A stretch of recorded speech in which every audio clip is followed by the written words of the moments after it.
एक व्यक्ति को रास्ते में यमराज मिल गए। वह व्यक्ति उन्हें पहचान नहीं सका। यमराज ने पीने के लिए व्यक्ति से पानी मांगा। उस व्यक्ति ने बिना कोई प्रश्न किए झट से अपनी थैली से पानी निकाला और उन्हें दे दिया।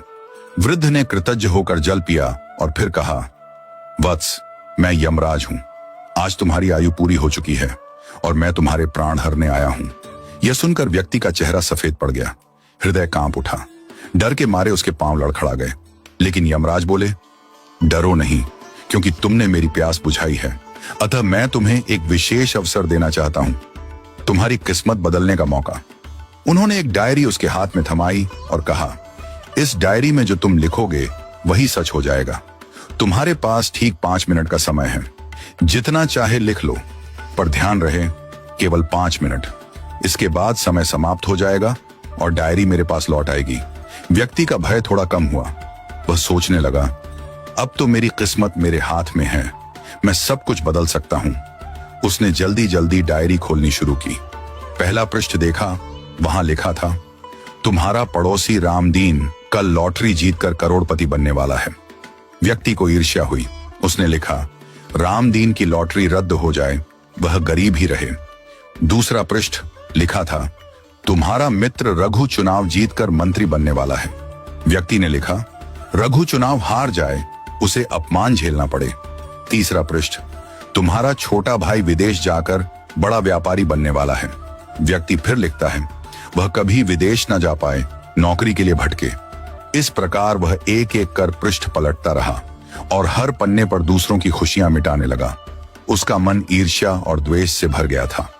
अंत में उसने डायरी का अंतिम पृष्ठ खोला। यह उसका अपना पृष्ठ था, जहां लिखा था, अब तुम अपने जीवन का भविष्य तय कर सकते हो। वह मुस्कुराया, पेन उठाया, लेकिन तभी एक ठंडी सी आवाज आई, वत्स, तुम्हारा 5 मिनट का समय समाप्त हो चुका है। यमराज ने धीरे से डायरी उसके हाथ से ले ली और कहा, तुमने अपने जीवन का सबसे कीमती समय दूसरों का बुरा सोचने में बर्बाद कर दिया। न स्वयं के लिए कुछ लिखा, न अपने जीवन को सुधारने की कोशिश की। यह अवसर तुम्हें ईश्वर ने दिया था, पर तुमने अपनी दुर्बुद्धि से उसे खो दिया। अब पछताने से कुछ नहीं होगा। व्यक्ति फूट फूट कर रोने लगा। हे यमराज, एक मौका और दीजिए, बस एक बार। यमराज शांत स्वर में बोले, वत्स, समय और अवसर दोनों यदि एक बार निकल जाएं, तो फिर लौट कर नहीं आते। यही सत्य है, यही धर्म है। और फिर यमराज अदृश्य हो गए। समय अनमोल है, इसे सोच समझकर उपयोग करो। ईर्ष्या और द्वेष जीवन को नष्ट कर देते हैं। यदि ईश्वर तुम्हें कोई शक्ति या अवसर देता है, तो उसका उपयोग अपने और दूसरों के कल्याण के लिए करो। दूसरों का बुरा चाहने से तुम्हारा भला नहीं होता। जो व्यक्ति अपने भाग्य को सुधारने की जगह दूसरों को गिराने में समय लगाता है, वह अंत में अपने हाथों अपनी ही हार लिख देता है।